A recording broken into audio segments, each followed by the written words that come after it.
I think it's very huge for us in South Africa. When Kenya couldn't host the 1996 Cup of Nations, it was awarded to South Africa, and we just didn't realize the amount of work that was needed to put it all together.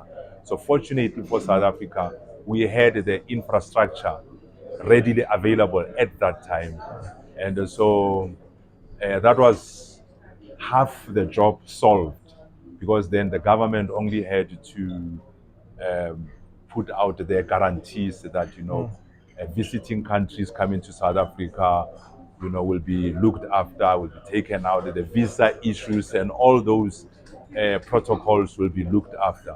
So it wasn't so much of a problem on that regard, but you really need to work hard. You have to make sure that all the countries that are there, they have to have adequate, perfect conditions in terms of their accommodation. They need to have a training venue. They need to have transport that will take them to their training venue, as well as back to their hotel, and also to the venues where they would be playing. So I think because of the bilateral political agreement signed by South Africa and Uganda to work together as countries, I think South Africa has that little bit of experience in terms of hosting major tournaments. So it would be good for Uganda to send people to South Africa to exchange ideas on how to make this Pamoja, you say it is Pamoja, to make it happen, to make it successful.